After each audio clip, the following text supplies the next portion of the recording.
Hey folks, welcome back. So just for a little change of pace and to take a break from Doctor Who for the minute, I decided to do a few videos looking at the huge amount of stuff that I bought on Black Friday this year. Unexpectedly, there were quite a few sales on things that I actually wanted, and one of those was these few items here from Modiphius. So I realized there were two 2D20 games that I had never touched or heard much about. They were Homeworld Revelations and Dishonored, respectively, and they both happened to be on 75% off, I think, which was an amazing price. So I got some stuff for both of them, and I also got some Dishonored dice, as you can see here, and I got two sets of Fallout dice, which were also on sale for half off, because of course I own the Fallout game as well, which we'll look at some point, along with the rest of the Star Trek line, which I own all of. So unfortunately the sale was no good for me on the Star Trek front, but hopefully next year there'll be some stuff that I'm missing as new releases come out. But without any further ado, these just arrived this morning. You can see they're still in the shrink wrap, straight from Modiphius, so we'll crack them open. I'll give you my quick first impressions as we flip through all the stuff, and then I'll do some other videos as stuff continues to trickle in. There's a lot of shipping delays because Black Friday was actually a big hit this year because nobody has any money because the country's broke. So there you go.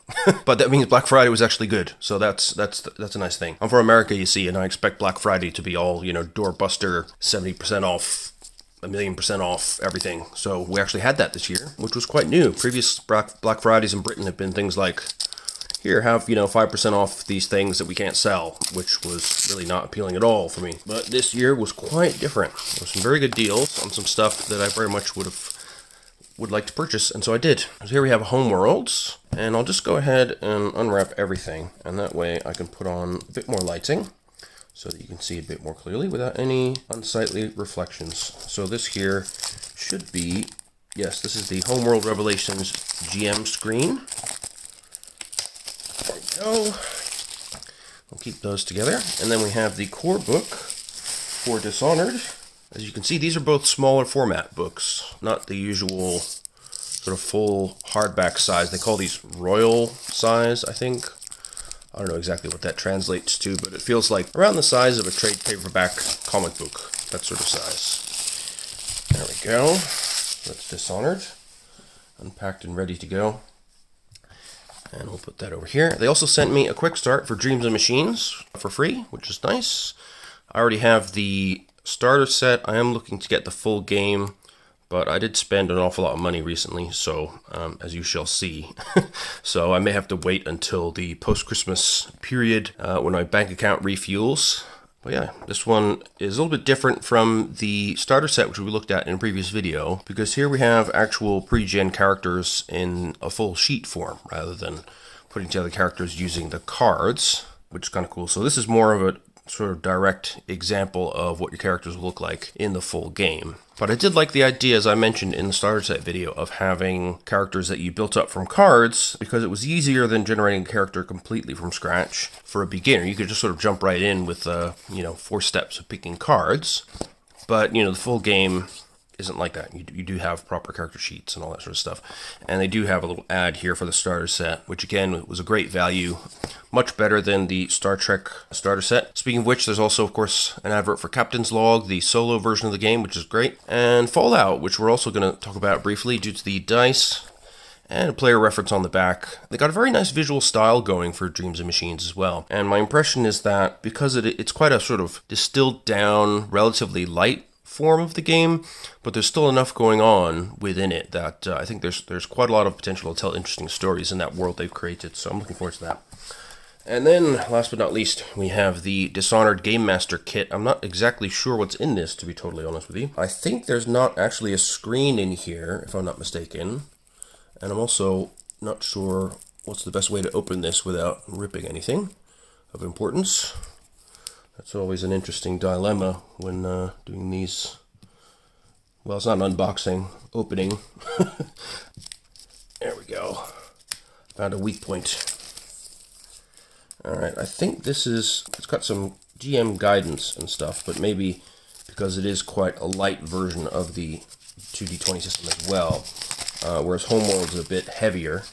Most sci-fi games I tend to find are a bit heavier because people expect a certain amount of cool spaceship and gear stuff to do, and I believe that Homeworld does have a certain amount of that. So what have we got here? Yeah, we've got a booklet. Oh, there is a reference card. So, okay, we've got place to put your chaos and momentum tokens, which chaos is the Dishonored version of threat. We have what you can buy with chaos, what you can do with truths, which we've seen in other 2D20 games, some special abilities that NPCs have, a random names list, and some possible focuses. And well, that's it, yeah. Then we have a bit of plastic stuck there, which shouldn't be there. Sorry about that. And we have some lovely... Oh, okay, so these are player reference cards. Oh, that's nice. So, for skill tests, buying extra dice, void points, truths, momentum spends, how you do assisting rolls, and contested rolls. And, yeah, there's 1, 2, 3, there's 4 of those, which is quite handy for a general table of players. And then there's some punch tokens here. We've got our momentum tokens, void tokens, and chaos tokens. Then we've got an advert for Dune. So yeah, they describe the foldy bit as a GM mat with key rules, a dedicated area to track chaos, reference sheets for your players, and a set of chaos and momentum tokens. Game master advice for using chaos to its full potential. Keep games exciting. A whole host of new Dunwall locations to explore, and a short adventure. Oh, that's cool. New optional rules for crafting, inventing, and tinkering, allowing you to follow in the footsteps of the Dishonored greatest inventors. Advice for alternative ways to start your campaigns that focuses on putting the story you want to tell at the center of your game, and new NPCs, including both allies and dangerous adversaries. Very cool. All right. So that is the Dishonored GM kit. As you can tell, it is indeed, judging by the materials here, it is sort of a distilled down version of the 2D20 system. We'll look at the dice quickly as well. This, like Dreams of Machines, uses and Dune for that matter, uses only the D20s. So when you buy a set of Dishonored dice, you get all 5 D20s that you could possibly need. Do they have a special symbol for the one? Yes, they do. This triangle thingy. I've never played the game, so I don't know what that means. But there you go. I've heard good things about the game in general. These are nice big chunky D20s as well, I have to say. They feel really good to roll. They're much bigger than the small ones you get in the Dreams of Machine starter set. So I may actually look into whether the Dreams of Machine separate dice pack has these bigger, chunkier D20s. Alright, so that's the dice. Keep those where they are for the time being. And let's take a quick look at the core rulebook. Now again, nothing in great detail here. We're just going to flip through a little bit and see what we can see. So on the end papers, we have a map of Dunwall with some key locations: the old waterfront, clock tower, the prison, Dunwall Tower, the Boyle Mansion, office of the High Overseer. That certainly sounds important. TOC, we get into the Isles, core rules, which is only, well, 20 pages, and then running the game, the protagonist, dressed to the nines, into the void, on the banks of the Wrenhaven, the Jewel of the South, beyond these shores, the street urchins and master aristocrats, the oil trail, and then there's a character sheet at the end. Lovely art, must be from the video game. Oh, and we start with a graphic novel presentation. That's fun. This seems again like a pretty good introductory line into role-playing, especially for people who are coming from the video game end. And I do like the smaller form factor, I have to say, especially as somebody who's very much running out of shelf space at the moment. So we have an introduction to the world of Dishonored, stories of exceptional characters working to further their personal agendas. Factions wage religious, ideological, and power-motivated war against each other, while the thousands toil under the watchful eyes of the Lord Regent, clueless to the conspiracies and machinations happening behind the scenes. While set in a gaslamp fantasy alternate universe, the world of Dishonored is heavily inspired on the Victorian era of 1800s Europe. Besides looking at the Dishonored video game for inspiration, books by Oscar Wilde, Mary Shelley, Jules Verne, and Sir Arthur Conan Doyle can provide inspiration for atmosphere and settings. Presents a grim, merciless world where you'll be pushed to do anything to survive. These are stories of struggle, inner turmoil, intrigue, heroism, and late-night excursions. Then we have the theme of order versus chaos, which is how we get into threat and momentum into the system here. And there's a nice list of various themes, which give you some nice background into how you can set your stories. Okay, so we have our basic intro to what characters are, what game masters are, and the basic idea of rolling d20s. Each character has 6 skills. These are fight, study, survive, talk, and tinker. So that's a rating normally from 4 to 8. Along with these skills, you have 6 styles, which is your approach to different situations. So the styles are boldly, carefully, cleverly, forcefully, quietly, and swiftly. Each also has a rating from 4 to 8. And then you have focuses. So these may include things like brawling, medicine, natural philosophy, or lockpicking. A character with a brawling focus will be a much better bare-knuckle boxer than one without, even if they have the same fight number. Each focus has a rating of its own, ranging from 2 to 5. Okay. And there are talents, which are tricks, techniques, and feats of prowess or knowledge that allow a character to triumph against impossible odds. Interesting. So I like that there's these styles and skills. So it's very straightforward to kind of think about, well, I want to try and talk boldly to influence somebody, or I want to, tinker carefully to try and disable the trap, or I want to fight forcefully to try and push these guys away from me, that sort of thing. Very sort of intuitive, the way they've set this up. I do like that. So then we have actions and tests. So nothing we haven't seen before. Assistants. So each assistant rolls a single d20 using their own skills and styles. Yep. Momentum. Maximum amount of momentum in the pool is 6. At the end of every scene, you remove 1 momentum. You can buy d20s. You can create truths. You can ask a question. We talk about what truths are. Adjudicating truths. And then the use of chaos. So this is the GM's version of momentum. So as with threat in the other D20 games, or whatever they're called in the other games, you can use your chaos pool to make things tougher for the players, basically. So you can cheat the betting tables, you can extort, you can do reckless murder, you can buy complications, buy D20s for NPC rolls, create a truth after an NPC roll, prevent the players from creating a truth as a result of an NPC's complication. Okay. And then your characters have void points. You may only have a number of void points equal to your void point maximum. You begin the game with a maximum of 3, and your void points, you can use them to do a re-roll any number of d20s in your test, but then you have to take the second result. You can immediately create, change, or remove a truth in the scene, or you can get an automatic critical success, so you treat one of your dice as if it had rolled a 1 with a focus, giving you 2 automatic successes. You can gain void points. You get 1 at the start of each session. You can gain them when you abide by your faction code. Has a GM reward, or if you choose to voluntarily fail a skill test. This can only be done when you got something significant to gain or lose, and you may use truths for inspiration. So as with other 2d20 games, you structure the game in scenes. At the start of a scene, you lose 1 momentum from the pool. The GM will frame the scene, and once they do that, the only way they can make changes is by spending chaos or with NPCs. Each player can only spend 1 void point per scene, and if you have void powers, your mana is restored to its maximum value equal to twice your void point maximum. Okay, then we have actions, movement. We've got some more. Oh, the examples of play are done in this graphic novel style. I love that. Oh, that is cool. This is a really nicely made book. I don't know why. I mean, there's a couple of PDF adventures on the website, but there's not a huge amount of support for this game. I mean, what I've seen in the video game, it's basically you're an assassin stalking around and getting involved in conspiracies and stuff. And the review I watched on YouTube about it said that the story in the game was quite stupid. So it was quite nice to be able to make a better one on your own using the role-playing game. So then you can have tracks, which are kind of extended tests, seems like. So when you're trying to overcome an obstacle or objective, you're trying to overcome hazards and dangers.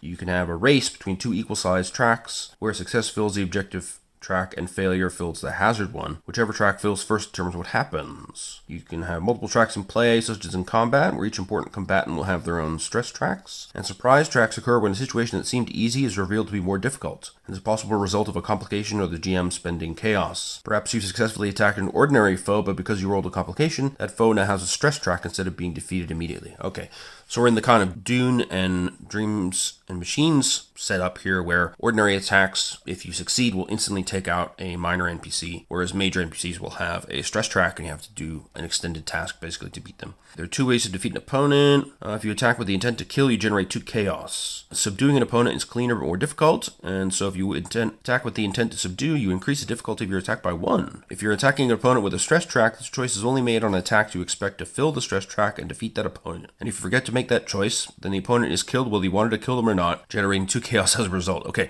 so always choose whether you want to kill or subdue. That's the message for that. There's always a risk of a counterattack. If you're defending against an attack and win the contest, you may spend momentum to counterattack, normally 2, but the GM may adjust this if there's a good reason to. There's some sidebars about tracks. Weapons have an associated damage value, which is only used with antagonists that have a stress track. That indicates how many boxes in the track you'll fill after a successful hit. Bare hands have a damage value of 1. And characters and some NPCs are tougher than most, so likewise you have a stress track, and it's equal to your survival skill rating, which might be increased by armor you're wearing. Once your stress track is full, you are defeated, dead or subdued at the attacker's choice. If your character died, you'll need a new one, otherwise you'll wake up again in the next scene. When taking damage, you may choose to reduce the damage to 1 at the cost of taking a new personal truth, which reflects some injury or disadvantage you've suffered. You empty your stress track at the start of a new scene, but truths will stay until action is taken to remove them. Okay, and then we have some rules for stealth, different styles of stealth, rules for intrigue. These can involve contacts, which can have different levels of relationships, from great to dire, and you can ask for assistance from them. Then you have a faction, various factions with which you have reputation tracks. Each faction has a code they abide by, so if you follow your faction code, that's how you can gain void points, as we've seen. Now we're straight into game mastering, so that's all the rules, basically. So, yep, there's some stuff about safety tools, letting the players be awesome, presenting problems, and not sort of over-prepping, but setting up scenes so that cool stuff can happen, letting the players be cool, playing things out, expanding gameplay. So, tips on using chaos to generate tracks, momentum, and how they can affect things. An optional rule. Okay, so when a player generates momentum, they themselves get to narrate how the character executes their action. This is especially favorable for flashy sessions and for groups that really want to see their characters shine. That's cool. Some chat about void points, experience points, and something about weaponizing XP, so they should take effort to gain.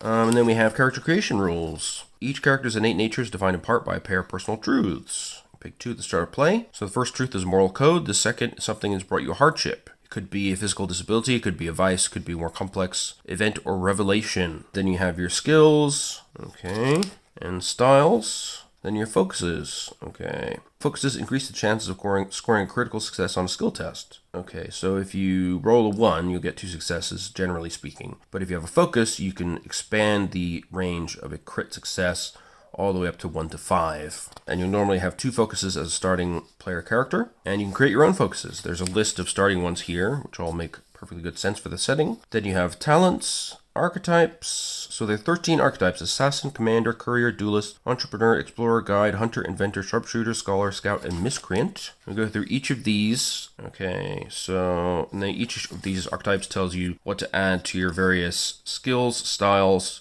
and focuses. Then your talents, your belongings, and your contacts. Couriers, duelists, entrepreneurs, explorers, guides, hunters, inventors, miscreants, that's nice, scholars, scouts, sharpshooters, and then you have your last bit. So you put together your stress track, which is equal to your survival skill. You have 1 void point available to spend. You may gain an additional focus with a rating of 2, or add +1 to each of 2 of your existing focuses. You may not increase any focus above 5. In addition to the equipment listed in the character's archetype, you gain appropriate clothing, lodging appropriate to your status, as well as 150 coin to spend on additional equipment. No more than 50 coin may be saved. Any more than that remaining is lost. They need a name, appearance, personality, and relationships. So that could be family, spouse, partners, lovers, other player characters and their contacts, rivals, enemies, etc.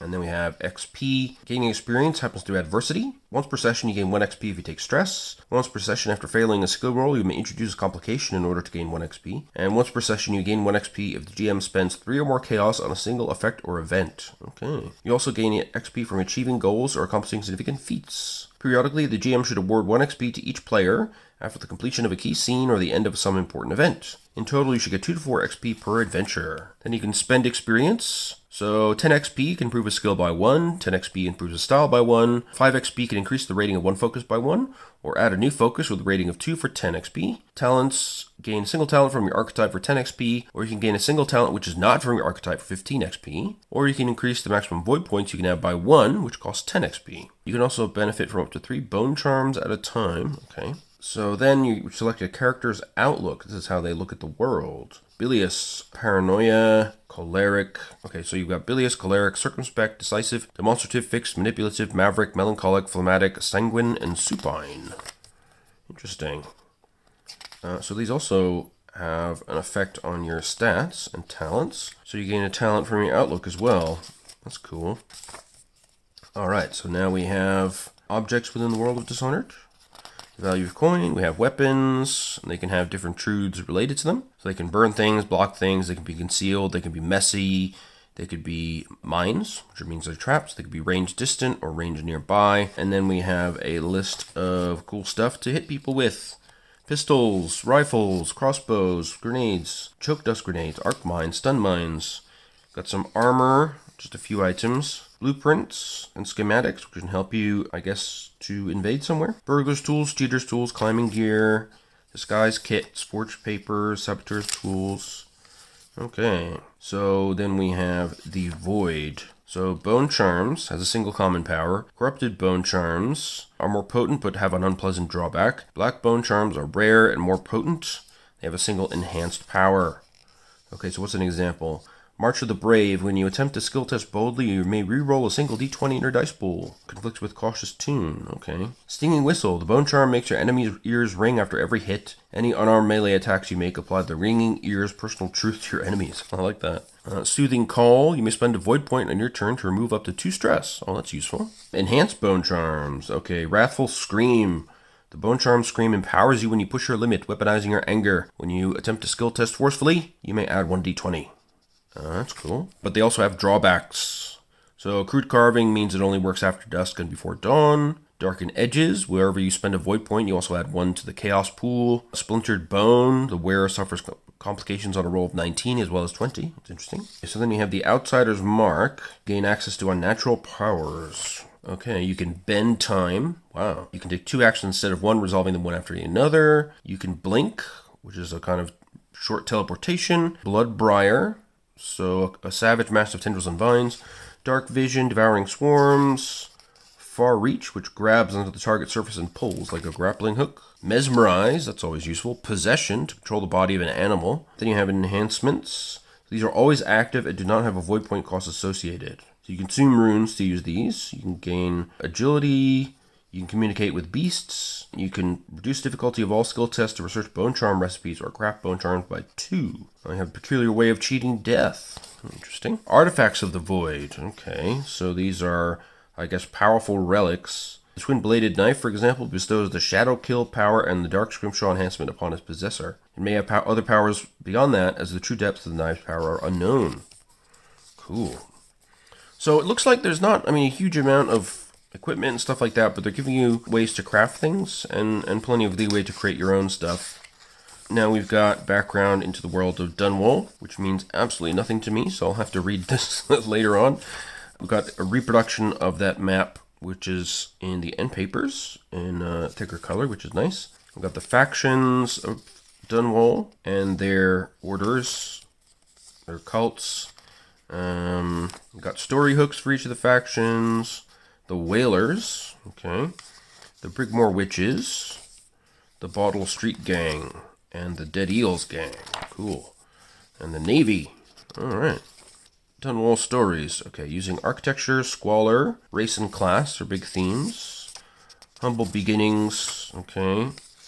Role-playing the Rat Plague, wow, sounds interesting, if I knew what the Rat Plague was. Jewel of the South, we've got some... Okay, so this is Karnaca. So I think that's the setting of the second game, maybe? I can't remember, to be honest with you. There's locales of note. We've got Dark Yards, Dust Districts. Again, some lovely artwork. All very gray and gloomy, which seems to be the vibe. I broke my back in the Silver Mines. Okay, interesting. We've got some new gangs. Grand Sir Conan Guard, the Eyeless Gang, the Eyeless Gang story hooks. Here's a Karnaca map. Oh, that's pretty cool. So it's a coastal city. We've got a bay, and it's very mountainous. A bit like a sort of fjordish Norwegian type vibe to the geography there. Okay. We've got some neighboring towns, it seems like. And areas of the city, outlying areas. And then further afield. They do go quite a bit of depth into the setting here. Again, some very moody artwork like that. Tivia, the Land of Cold, with its own folklore, conflicts. The High Seas, we like that. Oh, there's a Kraken. Look at that. That's pretty impressive. Navies of the World, okay. So the different nations have their own navies. So you could have lots of seaborne adventures if you were in the Navy faction, I suppose. Then we have some NPCs. So quick NPCs, that's nice. You have a quick reference of if you want a crappy NPC, basic, proficient, talented, or exceptional.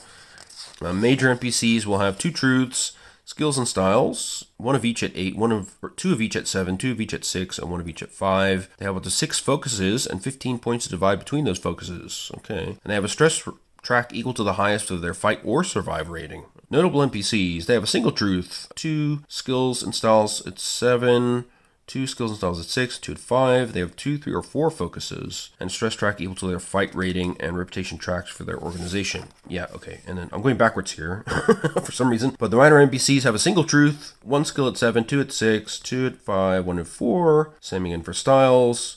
Up to 2 focuses with 5 points to divide between them, and no stress tracks. So these are the ones that are defeated immediately by a successful attack, as you would have in Dune and or Dreams in the Machines. To your discretion, a minor NPC may avoid defeat once per scene by spending 2 chaos and accepting a truth representing an injury or similar problem. Okay, there we go. Then we have some tips on commanding NPCs, special rules for NPCs that they can have. So they can have specific weaknesses or certain immunities. They can be menacing, so immediately adding to the chaos pool just on arrival. They could be mindless, they could be undead or mechanical. We've got common folk, lower guards, city watch guards, so they're notable adversaries. Clockwork soldiers, gang members, cultists, witches, whalers, dockhands, tall boys, towering armored suits for the city watch. Wow, okay, seems pretty intense. They're immune to pain. That's never good. We've got city watch officers. Again, notable adversaries. The overseer, he's got a fantastic face mask there, I like that. Stress track of 10. Boy. And lots of gear as well. And we've got merchants, doctors, inventors, scholars, parliamentarians, aristocrats. Ooh, she looks horrible. Major adversary, though. Stress track of 5. She's quite good at fencing, apparently. Society and history. She's got well-tailored clothes. We have a fleet captain who's got fencing 4, firearms 3, boats and ships both at 5. Got sword, pistol, captain's uniform, armored mantle coat, compass, and spyglass. Cool. We've got the artist, and then we're into animals. We've got wolfhounds, domesticated version of the Tyvian hound. They're a minor adversary, but they've got keen smell and a paralyzing bite. No charge attack, which can knock you down. Okay. Rat swarms, they're feral, countless biting mouths, damage 1 3 times per round, oh boy. Whales, natural armor 7, whale bite damage 10, stress track 15, charge attack damage 5, and breach damage 8, oh my goodness. Okay, an aggressive whale who sinks every whaling trawler it encounters. This is a major adversary whale. Bloodflies, cool, countless stings, damage 1 2 times per round, blast, so it covers an area. Got a nest keeper with stress track of 10, so they are a nest of bloodflies, and they become a protector of the bloodfly colony. Gross. We've got the weeper, who suffer from the rat plague, whatever that is. The envisioned, powerful stone creatures that were once human. The bloodbriar, a notable adversary. Then we got the notorious Emily Caldwin. Okay, major adversary. Corvo Atano, so these must be sort of key NPCs from the games, I would suppose. And yeah, they have powers and enhancements as well. So these are like proper people to fight against who are kind of more equal to the PCs, really. So you have to be careful. There's quite a few of them as well. There's the Outsider, Dowd, Granny Rags. She looks suspiciously like the aristocrat from earlier. She's got a strange looking necklace and various powers and enhancements, including Beast Whispers, Rats, Devouring Swarm of Rats, Mindy Blanchard. And then we have an adventurer. Cool. Always love when they have an intro adventure. There's, okay, so a diagram of what to cut out of a whale. Interesting. Lots of scenes, some illustrations to go with it. Very nice. Quite a long adventure, actually. Cool. Well, that's a really nice cool core book, I have to say. And I'm quite interested to play that. I think I skipped right past the character sheet, which is here. There it is. So we see, your name, age, and you put your 2 truths there, your outlook and your archetype. This is your stress track, and then your ratings and your skills and styles. You can write up your contacts, your void points here, any talents go here, focuses here with the number associated with them. Your powers and your mana, which will be double your void points. And then your belongings, so all nice and compact, fits on one page. Excellent. I think this is a great way to introduce somebody to the 2D20 system. And it's, of course, nice quality printing, as always, from Modiphius, nice and stitch bound. Beautiful full color, and it costs all of about £10 on the sale, which is amazing. All right, so we'll quickly look at the Game Master Kit booklet here and see what this has to say for itself. So what do we got? Agendas and archetypes, using and managing chaos, additional mechanics, which includes advanced stress and wound rules, crafting rules, and additional places and people. All right. These are some tips about getting a game started. Okay. So you could assign random archetypes, you can choose social statuses, you could choose agendas first. So this is kind of like, reminded me of in Coriolis, the wonderful game by Free League, where you kind of have a group agenda that you decide on first, and that determines what kind of characters you'll need to kind of fill out those roles and what kind of starship you'll have. And it kind of skips out the bit that can be difficult in sort of freewheeling spacefaring games where you think, well, do we want to be mercenaries? Do we want to be tradesmen? Do we want to be assassins? What do we want to be? You pick from a bunch of different sort of group archetypes, and then you drill down to the individual level, but you already know at that point you've agreed what your focus of play will be, and that is a huge help to the GM as well, because they can throw things in your path that are related to what you decided to do with yourselves. And here they're giving you some similar tips. So if you're interested in, social change, gathering info, exploration, trying to kick things off, then there's some tips on managing chaos. And then we have our additional mechanics.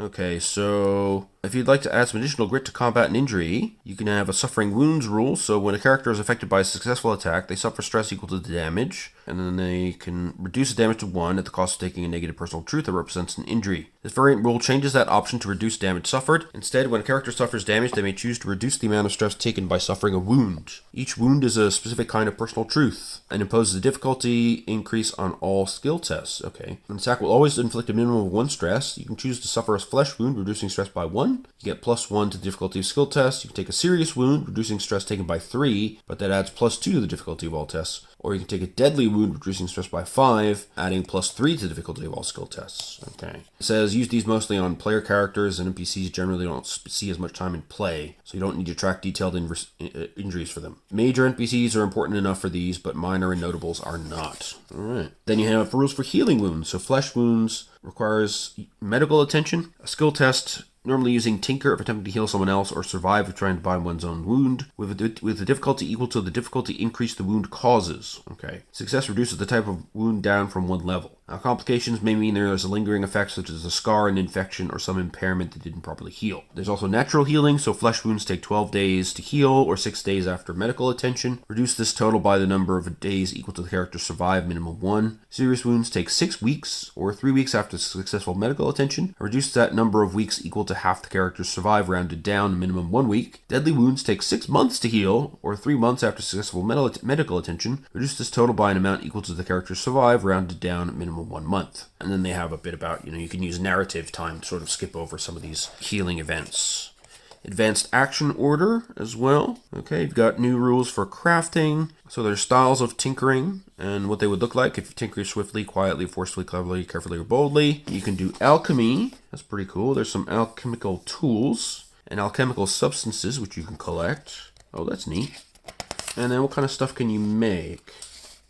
Oops. Oh, okay. So you have stuff like enhancers, augment the effects of other ingredients. Okay. Sample recipes. Okay. Piero's spiritual remedy protects against disease. Reduce difficulty of test to resist disease by 2. Gives you a difficulty 3 tinker test with ingredients. Blah, blah, blah. Sokolov's elixir protects against disease. Requires 2 hours to brew. And you have the moonwood tea to be drunk daily. So the drinker becomes infertile/sterile for a day. Interesting. I guess that might be interesting when you're doing some aristocratic meddling with some highborn nobles' plans of procreation. I don't know. Okay, then what do we have here? We have engineering, designing devices. Okay, so you need components to make different kinds of weapons, and then effectors to determine what the effect of the device is. And then you can include upgrades, which are potent benefits comparable to talents. Okay, so there's some new talents that you can apply to weapons that you build. That's pretty cool. Then we got dark arts. Okay, so they can be witchcraft, occultism, and a variety of other superstitions. And this is crafting bone charms as well.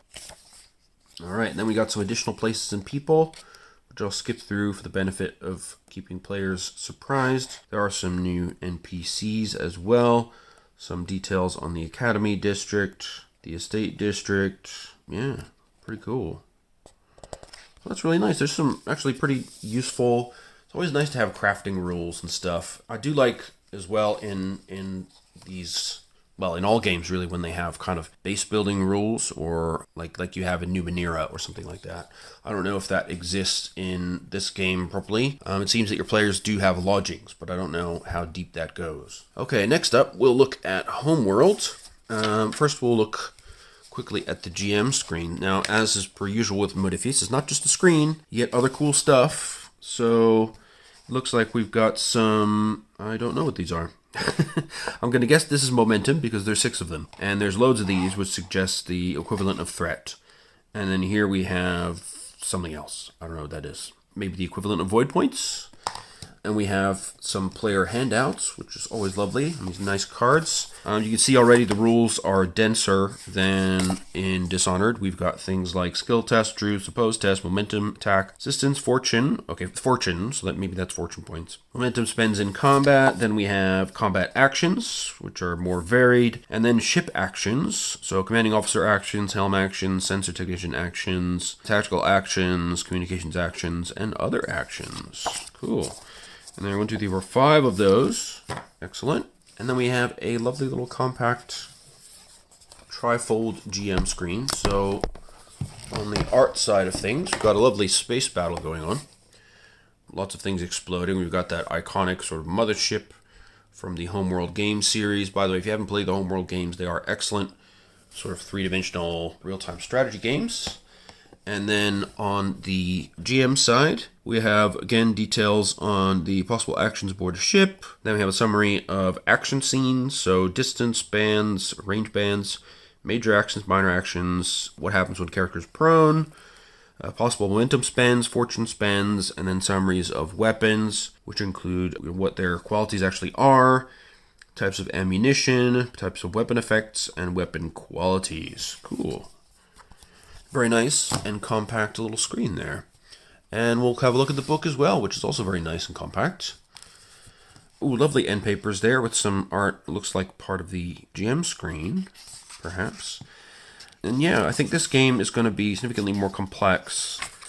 First of all, it's a bit longer, 323 pages. What I'm curious about is they didn't have any dice for this game on the website anymore, so I don't know that that's a good sign. So we've got core rules. The challenge dice, however, work the same as the other games like Fallout and Star Trek and so on, where 1 or 2 results in 1 or 2, 5 or 6 is 1 plus effect, and 3 and 4 don't do anything. We also have truths, which can be an advantage, complication, or threatening circumstance. We've got D20 dice pools for tests, of course, and then the challenge dice are for damage. Then we have scene structures, and your characters have 6 attributes: agility, brawn, coordination, insight, reason, and will. And they have skills: combat, command, engineering, and exploration, flight, and medical. Okay, so the attributes are between 7 to 12, and your skills are between 1 to 5. So as per usual, you'll add those together, roll your tests, try to roll under that number, and then you can have focuses as well. They don't have a rating of their own, unlike Dishonored, but can be applied to relevant skill tests to improve the chances of success. So if you roll your die, you get under the target number, and you have a focus as well, then if you roll under the focus for the applicable skill, then you will get a double success, as if you had rolled a 1. So then they have a nice broken down summary of how to roll a test, and you may never roll more than 5d20. Remember. Setting task difficulty 0 test, complications. So I didn't actually see this in Dishonored, so maybe they just excised that. I never quite understood the use of complication range increases in some of the game situations. A sidebar about improving your odds with momentum, threat, fortune, and talents. Assistance, which works the same as every other game. So each assistant rolls 1d20 with their attribute plus skill combination that makes sense. And if you get a success, as long as your leader gets a success, then your assistant successes will contribute as well. Then you have opposed tests, momentum, threat, and fortune. So momentum, you can purchase d20s, create your truth, ask a question, inflict extra stress. That's, again, additional options here compared to Dishonored. Additional minor action for 1 momentum. Additional skill test, so you can immediately attempt a second skill test or take a second major action in your turn, but the difficulty increased by 1 and you have to spend 3 momentum. Some talents require you to pay their effects with momentum. Or you can spend 2 momentum after your turn to pass the turn to a character you were allied with instead of handing play over to the enemy. That's cool. Of course, you can save momentum in the pool, but at the end of each scene, you lose 1. That's normal. The Game Master starts each session with 2 points of threat per player, as per usual. They can use that for, you can pay for your momentum by giving the GM threat instead if you want. You can avoid a complication by adding 2 threats to the pool. Some environments, NPCs or objects induce the threatening circumstance truth, which adds threat automatically. NPC momentum, so extra successes generated by an NPC, will add to the threat pool. And minor NPCs can be brought in as reinforcements for 1 threat, and notable NPCs cost 2. Ship reinforcements cost threat equal to their scale. Then we have Fortune, which are basically void points, and you can spend them to buy critical success, reroll a dice pool, or immediately create a truth, so the same as most of the other games. Then we've got action scenes, which are more detailed than Dishonored, it seems like. We've got distances to worry about. We've got different types of actions and orders. You can do assist, attack, pass, ready, sprint, stabilize, or skill tests. Minor actions, you can aim, draw an item, move, or prepare an action. And then they have the process for making an attack. If any of the following occur, the target receives an injury. So you inflict a number of stress equal to the weapon stress rating plus your combat skill. The armor rating is subtracted from the net stress, and the rest is applied to the target. If after armor the opponent gets 5 or more stress, then you get an injury. If the attack inflicts enough stress to bring the damage to their maximum stress, or if the target is already at their maximum stress and suffers further stress. You can also have, multiple of these conditions can be true at once and getting them multiple injuries. Action in 0G. Oh, that's cool. Action in vacuum and how that works. Stress, injury, and recovery. Okay, so receiving injuries. So if your character receives 2 injuries, they're incapacitated and can no longer act in the scene. If your character receives a 3rd injury, they are in critical condition. If they're not stabilized, they will die at the end of the scene, and they'll also die if they receive any further stress. Ooh, dangerous. But there's rules for recovery and avoiding injury by spending momentum or threat, of course. Cover can make you harder to hit.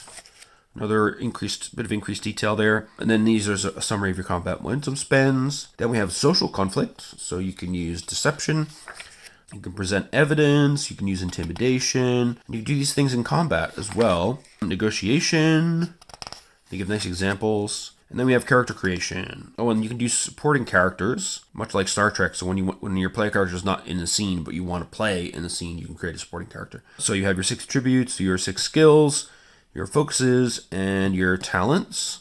Okay, so far so good. And then we have defining aspects and truths about the character. Life path creation. Ooh, I love that. So you all begin with a score of 7 for each attribute and a 1 for each skill. And then you go through a life path. Oh, I love it. Okay, so you can choose different backgrounds,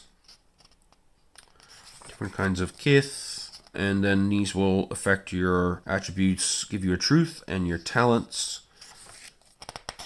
Okay, then the environment you grew up in, so you can roll that or you can choose freely, and these will all have effects on your attribute, skill, and defining aspects. Step 3 is your upbringing, which you can again choose or roll randomly, and then you again have another step of effects on your attributes and skills this time, as well as your focus and talent.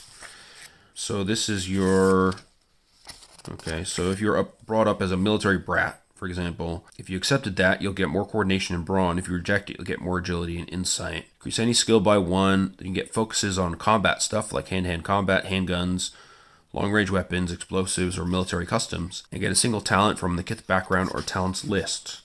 Cool. Step 4 is your profession. So now you matured out of the household. You can go command and military track, engineering and technical track, research and exploration track. And then your career, so you could be a junior officer, experienced officer, or veteran officer. And then you can have career events, so you get 2 career events for your character. Okay, so you might have experimental technology, loss of a friend, admired by another kith, unexpected command, serious injury, ouch, conflict with a hostile group, commendation, abandon your principles, that's not so good, invented a new battle strategy, devastating accident, okay, and then your finishing touches, so, okay, for any attribute that is above 12, or if you have more than one attribute at 12, then you reduce it until it's within the limit, and then increase another attribute by 1, but you still must obey the limits. And likewise with skills, you can't have any skills above 5, and no more than 1 skill at 5, and so you adjust things to make sure those limits are maintained. Then you get a final defining aspect. Okay, then you get maximum stress equal to your brawn attribute plus combat. Additional challenge die. On all successful attacks, your character inflicts a number of additional effects equal to the combat skill. So your character should have at least 4 talents, 6 focuses, 1 truth, and 3 to 5 defining aspects depending on their choices through the life path. Awesome. And you've got roles. This is a job within your crew. You can be all sorts of stuff. Chief medic, communications officer, pilot, researcher, security officer.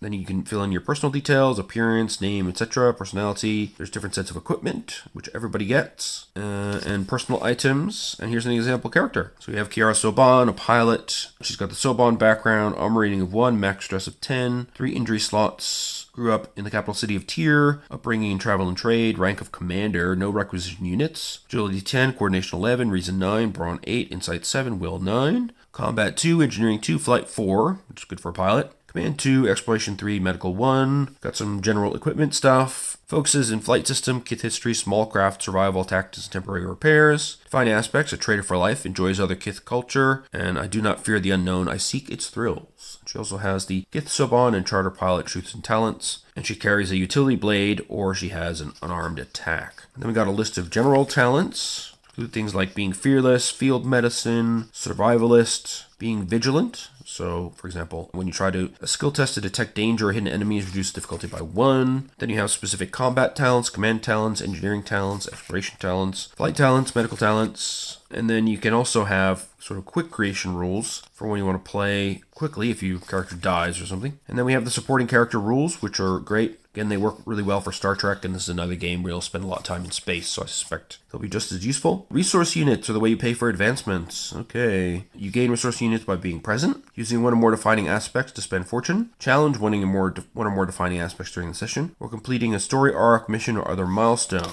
And then advancements include things like raising an attribute by 1, while reducing another by 1, replacing 1 focus, replacing 1 talent, increase 1 attribute, increase 1 skill, add 1 talent, or add 1 focus. And of course, those cost much more than just switching things around. Then you have lists of weapons and some hot tips on ranged weapons and zero gravity, which is important. Different types of ammunition, lead tip, hollow point, rubber tipped, and propulsion. So that's designed for zero G combat. You can also have area effect, intense weapons, knockdown weapons, piercing weapons, which ignores armor. Vicious, X, which inflicts X points of additional stress for each effect you roll, and persistent, so you get an additional X damage at the end of their next turn. Okay. Then you can have weapon qualities: accurate, cumbersome, lethal, debilitating, or hidden. So it increases the difficulty for somebody to find the weapon hidden on your person. Inaccurate, charge, non-lethal, or special. Okay, so weapons can have individual special rules. We've got nice lists of melee weapons with their weapon stress rating, which is how many dice they add to the damage, range and type, effects, qualities, RU cost. Then we got range weapons. You can also have improvised weapons as well. Ranged weapons, we've got accelerator pistols, accelerator rifles, automatic pistols, composite rifles, electrokinetic railguns, extended rifles, pellet shotguns, precision rifles, sidearm pistols, and sniper rifles. There's also explosive weapons like grenades, plasma explosives, and RPGs. Atmospheric deprivation weapons, oh my god. So, okay, that seems bad.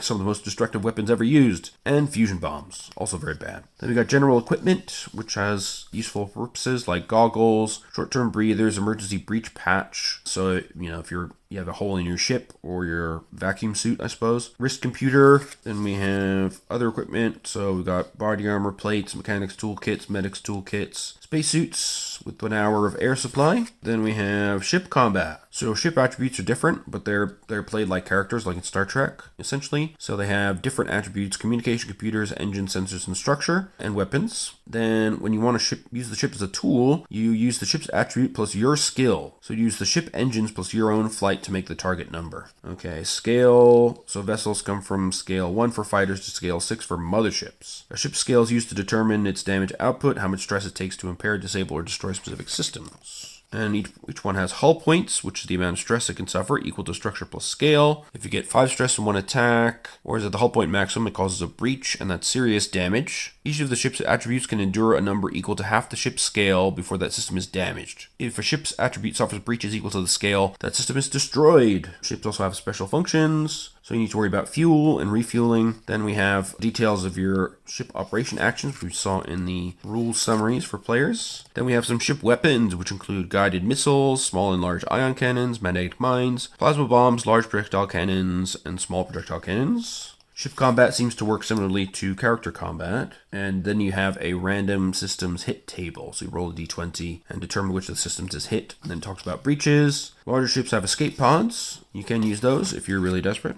Destroyed systems, so you can't use any tests related to that system. If the structure of a ship is destroyed, the ship breaks up and is entirely destroyed. All aboard are killed, they can no longer be used. But you can repair damage and remove breaches, and you can use momentum spends for ship combat, as you would. Now, there's also large-scale and simplified fleet combat.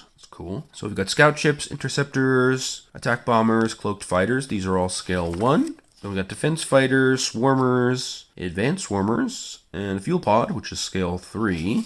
We've got corvettes. These are scale 2. Light corvette, standard corvette, heavy corvette. Lots of nice illustrations here. Although I guess they're just taken from the game, basically. Repair corvette. Mine layer corvettes, though some of these are quite specialized, which is cool. Missile corvette, multi-gun corvette. We've got frigates, scale 3. Assault frigate, support frigate, ion cannon frigate, drone frigate. Gun drone spheres. A swarm of AI-controlled drones equipped with small projectile cannons used to engage strike craft. Oh, so those are anti-fighter weapons. That's cool. Defense field frigate, ion array frigate, multi-beam frigate.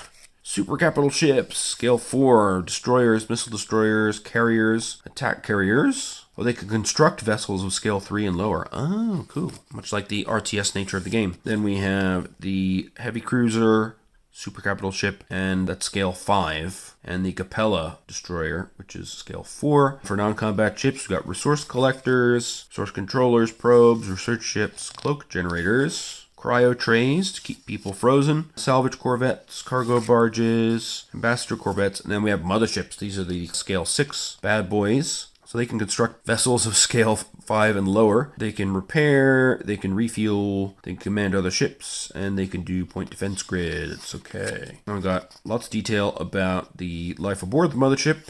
Hyperdrive technology. This is the Kadeshi mothership, which has some special functions as well. Also scale 6. Some details about life aboard the mothership. The Bentusi exchange. Okay. No picture for that one. Interesting. That's a Tyrannic Raider mothership, I would guess, given this. The tied-down Imperial flagship. They all seem to have similar capabilities, but differences in weapons and layout. There are a number of other ship-like vessels in Homeworld. Sensor arrays, gravity well generators. They can stop strike craft in their tracks, and they can pull ships out of hyperspace, causing massive amounts of damage. Cool.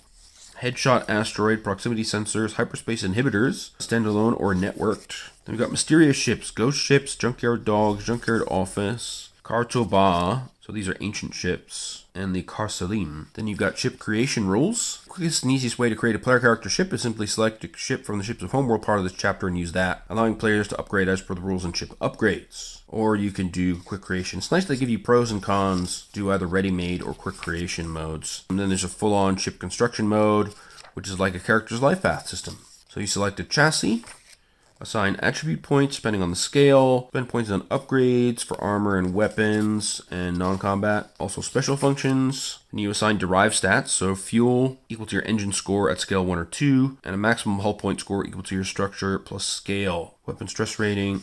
Then we have a list of special functions for all the different classes. That's pretty cool. Missile factories, missile volley, short jumps, strange technology, gravity fields, advanced gravity fields, hyperspace anchors, hyperspace inhibitors, and advanced hyperdrives. They're capable of short jumps. So you may spend 2 momentum to move to a point within long range instead of medium. Must recharge after use for a number of rounds equal to your scale before it can be used again. Cool. Subversion field. Okay, capturing ships for the host vessel purposes. Advanced communications, drone tech, progenitors technology. So this is an ancient race. You've got pulsar beams. Wow, so they do a lot of damage. Ion cannons, ablative armor. It's cool. And then ship advancement. So you can build up your ship over time, of course, for the cost of RU. Then we've got historical briefing. So I think I've heard there's a huge amount of lore in the middle of this book, which I will gleefully skip because this is just a first impressions thingy. We've got some plot seeds, artifacts, lots of plot seeds actually, which is lovely. Story seeds, yeah, different sub-factions and factions of the Kith, or Keith, I don't know, Keith doesn't sound right. Got the Tyrannic Raiders, the Kadeshi, oh, there's the Bentusi, okay.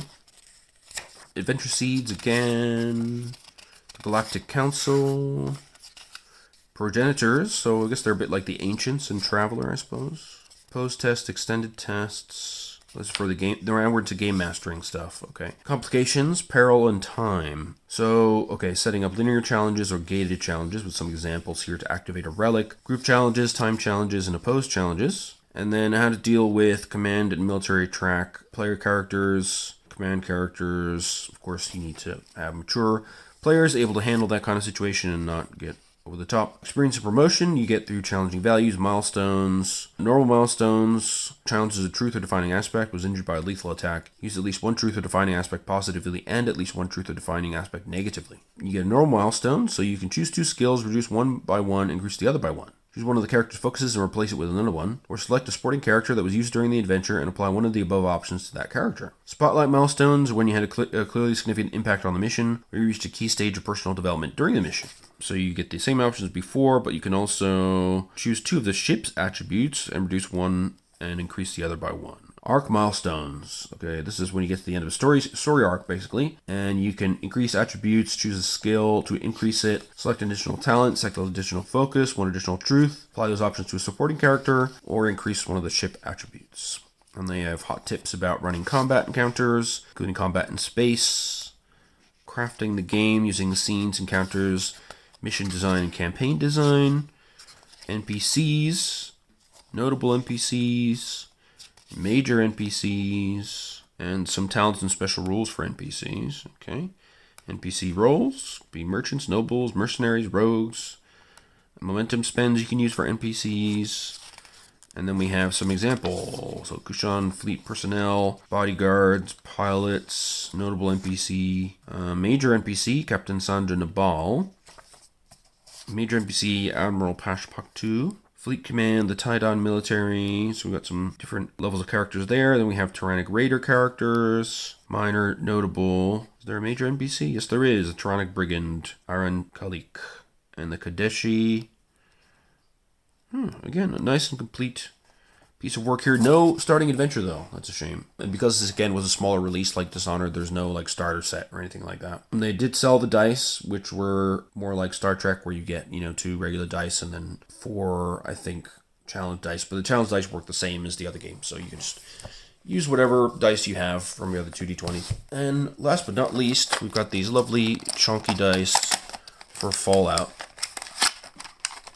And these are great. Now, Fallout, as you will see when we eventually look at it, is quite a very crunchy game. One of the things I like about it. And they gave you these massive D20s. I mean, the Dishonored ones are pretty big, but these are even substantially larger than those, as you can see. And one of them is Hit Location Die. I love Hit Location Die. It reminds me of RuneQuest. So, left arm. That. And we have, of course, the funny little guy from Fallout as the effect marker. Yeah, cool.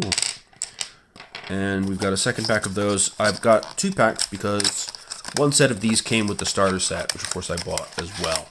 So now this gives me a total of 6 regular dice, 12 effect dice or challenge dice, whatever they're called in Fallout, and 3 hit location dice, which is enough for most situations, I would expect.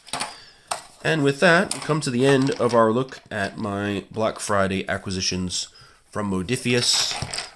We got some lovely games here, Dishonored, Fallout stuff, Homeworld stuff, everything really ridiculously cheap, so I'm really happy with that. And the Dreams of Machines Kickstart they sent to me for free, which I thought was nice. So there you go. I hope that you enjoyed that. Both these games, I think, look interesting. I don't know much about Homeworld lore, so I will read those chapters in detail with interest. I know almost nothing about Dishonored, but that looks like a really fun game, actually, the way it's put together. And I think a great intro to 2D20. But Dreams of Machines, with its kind of optimistic post-apocalyptic outlook, is definitely appealing to me as well. So I'll have to think about that one a little bit, see which way I want to go with it. But in any case, I hope you enjoyed this quick look at my first set of Black Friday acquisitions, and I shall see you again for my next set of appropriations. So until then, please like, comment, share, and subscribe if you like the video. Let me know in the comments what you think. If you have any of these games, if you have experience with them, I'd love to hear about it. And in the meantime, take care, and I shall see you in the next video. All right, see ya, and bye-bye.